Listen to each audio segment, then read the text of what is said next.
Hello and welcome to a new episode of New Gameplay Today. I am your host, Alex Stadnick. Joined with me, two of my furriest friends, Blake Hester. Hello.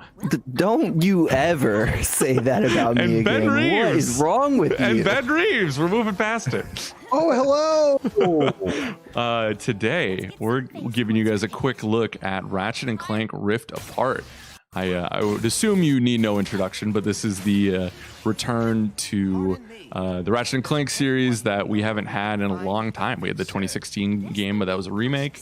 So I'm excited for this, guys. How are you feeling? You guys did the watch along a little earlier, right? Yes, this game looks great. I'm really excited for it. I'm not a huge Ratchet head, as the Phantom's called, but this one has certainly piqued my interest. If only because, God, it is beautiful. Right?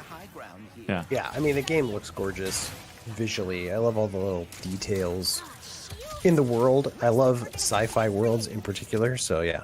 For sure. This is so fun. So so Reiner and I got a chance to talk to the developers during the preview phase, and they talked about how this game was only ever going to be a PlayStation game, because we asked them about like the origins of the project, and they really said, you know, they were working on Spider-Man, they worked on Sunset Overdrive, and the team wanted to come back to Ratchet, but they wanted the right way to do it, and through the SSD and some of the technical pieces of the PS5, they were able to accomplish that. As you see right here, right? She literally teleports seamlessly, like through using her Rift abilities, and it is incredible. And I can't wait to actually get to physically play it. Right? Now hold on, I'm sorry. You said this game was only ever going to be a PlayStation game. Did you mean only ever going to be a PS5 game? Correct. Excuse me. I just got too excited. But yeah, You're saying they'll never port it to PlayStation 6. this is a one and done deal, folks. Yeah.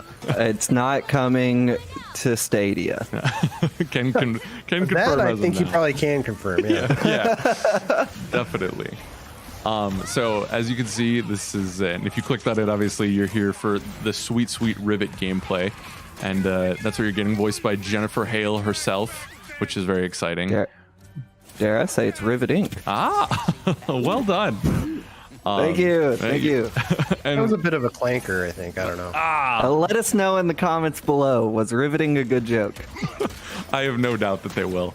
But when we talked to Insomniac, they talked about Rivet gets introduced pretty quickly, and they really wanted to. The start of this was. They thought about doing like the Bizarro world, right, where you know you go to a different dimension and Ratchet's kind of a mean soul, but then they wanted to examine like the idea of like what would Ratchet be without Clank, right? And this is kind of the look into that, and That's how Rivet became a character, basically, is what you're saying? yeah. Hold on. So is the implication there that Ratchet will not have Clank for the majority of his journey? They wouldn't say to us. They showed in like the state of play, right, that Clank and Rivet are together, and Ratchet is trying to get him back, right, and figure out what's going on.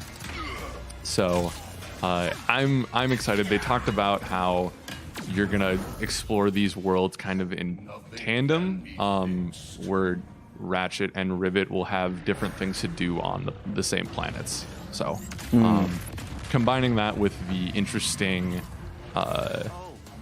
they talked about like the different what's the word I'm looking for, like gear you can unlock and whatnot, and it's going to be an interesting balance to see how those two interact with each other. So. Oh wow, this is you playing the holy sh. Oh, we got some scale. You guys like cinematic stuff? Yeah, it looked awesome. We saw some of the new weapons too, it looks like, a little bit earlier. But there's like a topiary gun, it looks like. You can turn people into like plants. Yeah. Yep, and get behind them like the guys using the shields. They wouldn't bow to normal weapons, right? So this is another part too that Ratchet's always had the on-rails sections, right? But when when talking to them, they talked about like their experience on Sunset and Spider-Man that have really engaging, fun traversal systems, and I think that's part of what the addition to it, right? Is bouncing off the walls, like making it feel a little bit more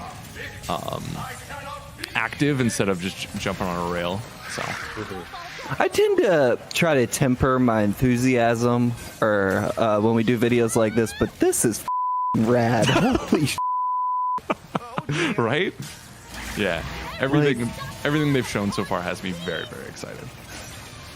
I feel like Insomniac is a kind of like the golden child or a shining example of AAA set pieces. You know, like I feel Naughty Dog, I think I've kind of got burnt out on their brand of them, but all the ones in Spider-Man are so good, and this looks to obviously carry on that lineage. Yeah, for sure. And we're gonna end it quick with a little look at Ratchet.